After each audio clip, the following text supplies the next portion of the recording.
Hello, my name is Joel Gonzalez, and I am the product specialist for MegaGen USA.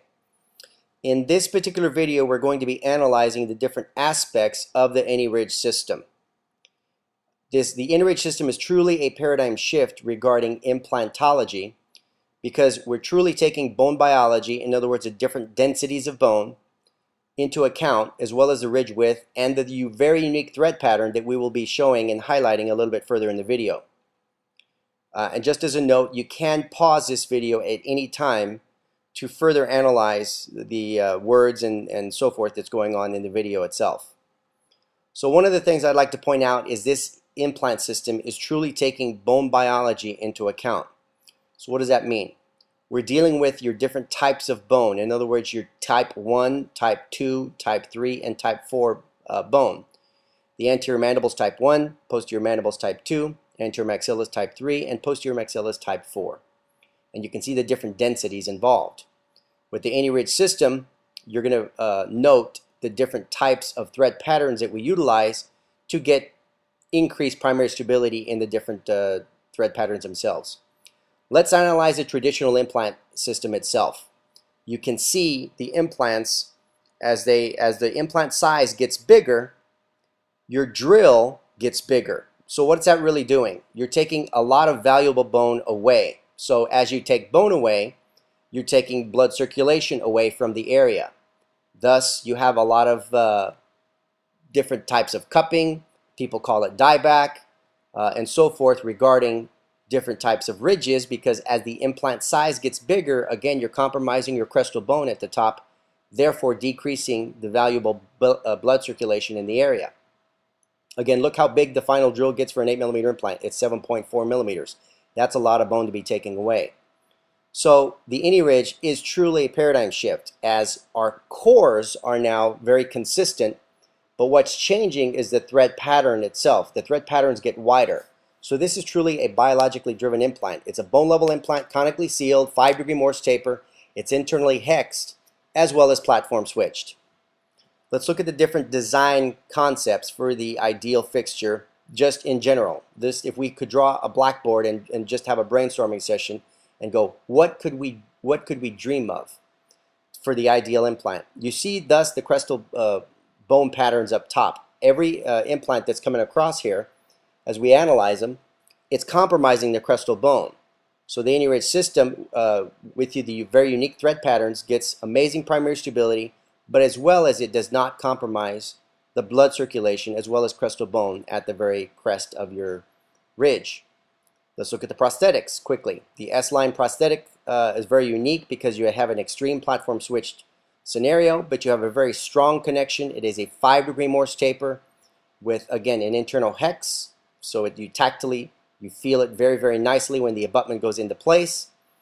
But again, with that 5-degree Morse taper, the connection is very, very strong. And the thing to note with all 10 different diameters of implants, as you can see by this picture here, is from 3.5 all the way to 8.0, it utilizes the same prosthetic connection.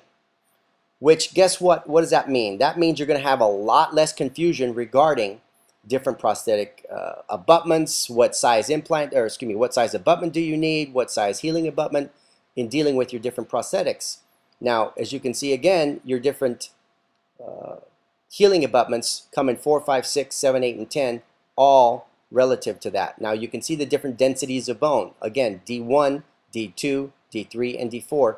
As the density gets, as the number of the density gets higher, like D4, the thread pattern actually gets wider. So you have D1, D2, D3, and D4 again. But you're really dealing only with 3 core sizes. Okay, the 3 core sizes are 2.8, 3.3, and 4.8.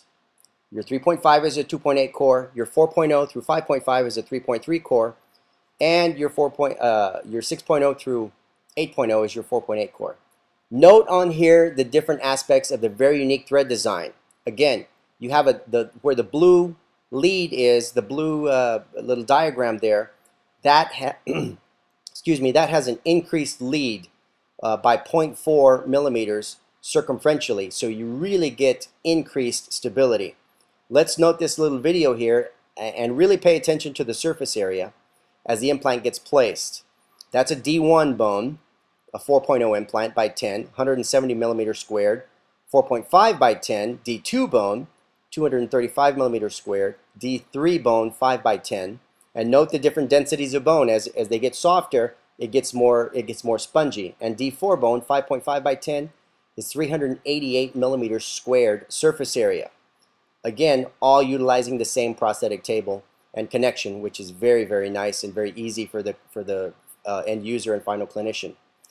So in this particular series, we're going to be showing two different implants, two different cases actually, shown by the same doctor. And this doctor was placing her very first implants ever. I was assisting her through the whole process, and it really was a smooth process utilizing the implant, the AnyRidge implant design and surgical kit, which makes your life a lot easier. You can note the two spots where we're going to be placing our two implants.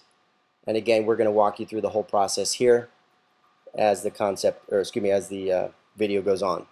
Important concept: you have your soft bone protocol and your hard bone protocol.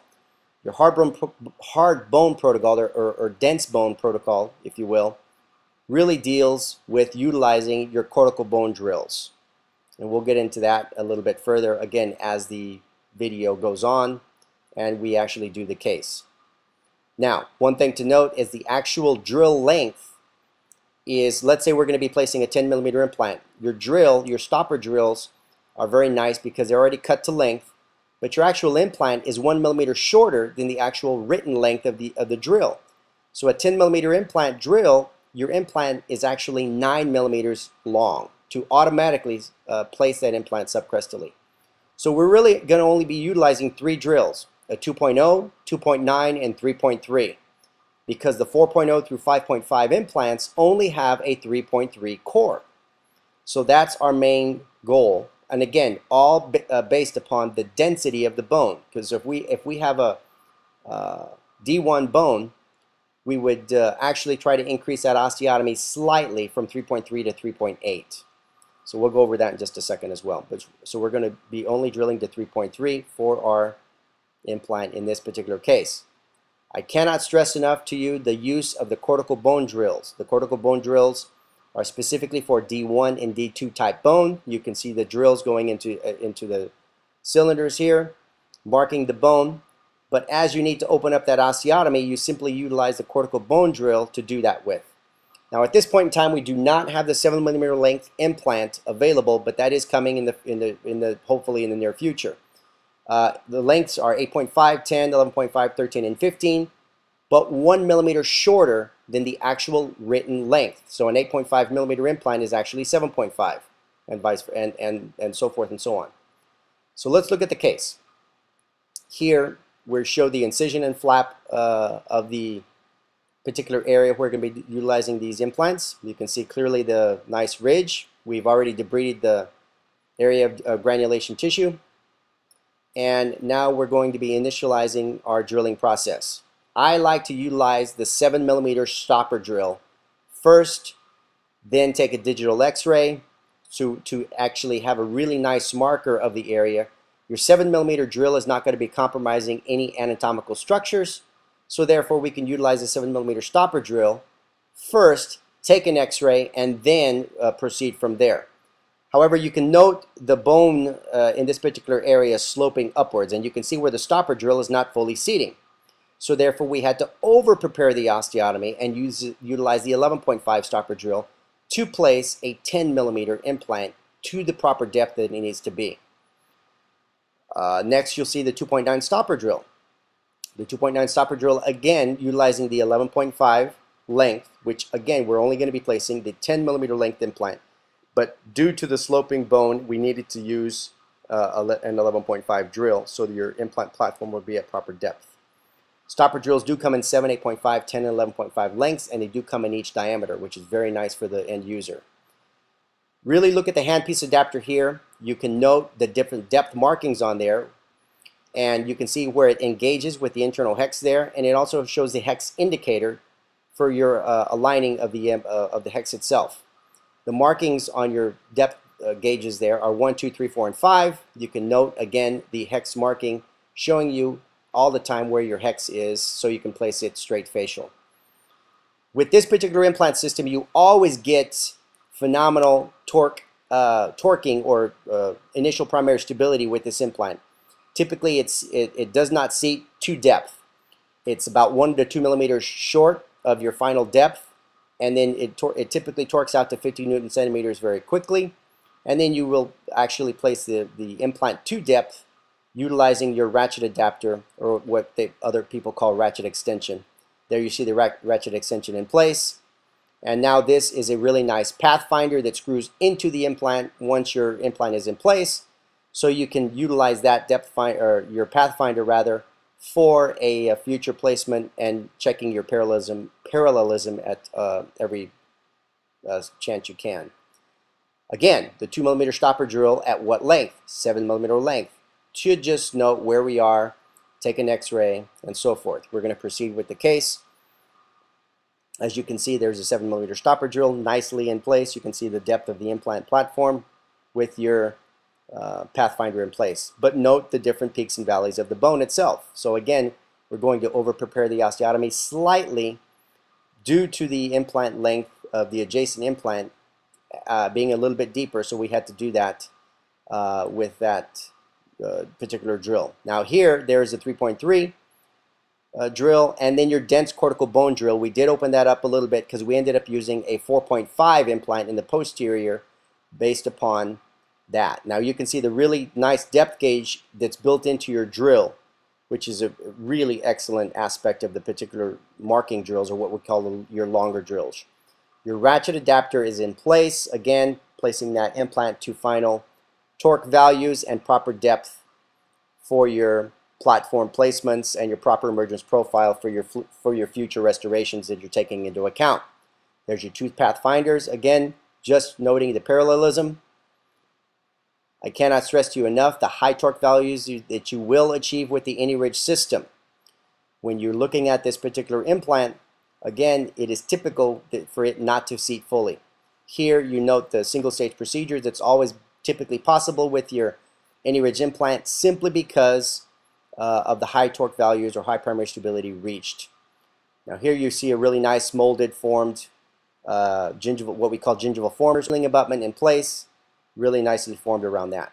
Now the very unique thing about your AnyRidge system, again, because it utilizes one prosthetic table or one prosthetic connection, all your different healing abutments are interchangeable. That means you can really control your aesthetics much easier.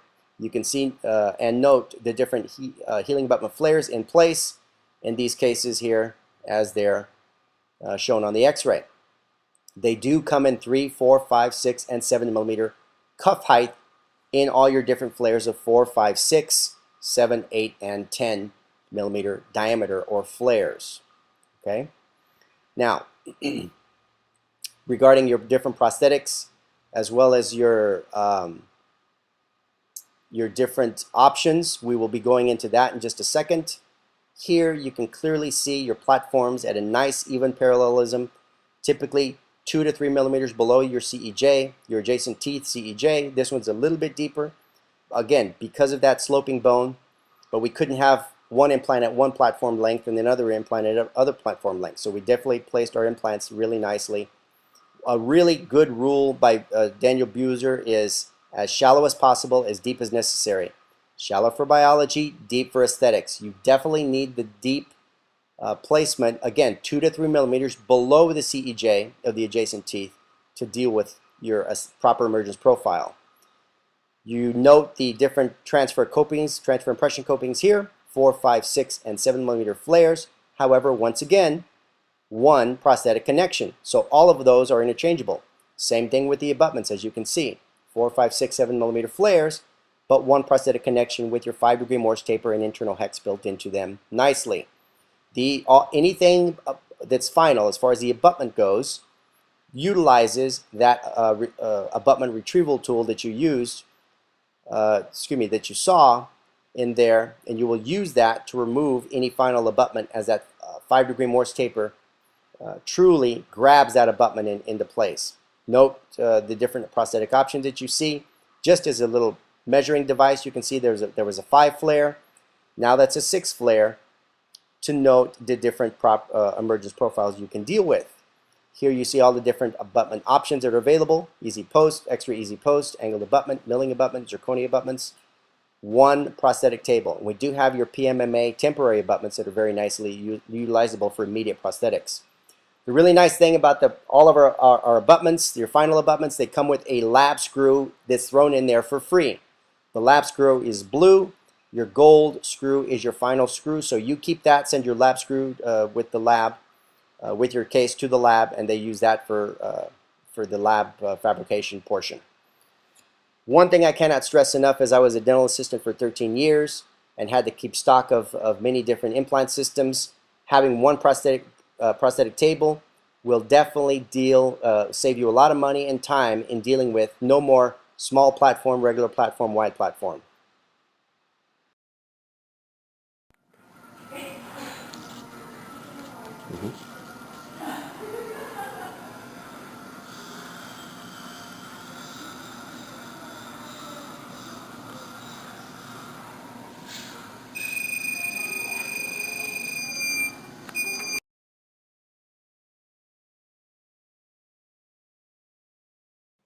The video you just saw emphasized the high torque values that you can get with this particular implant.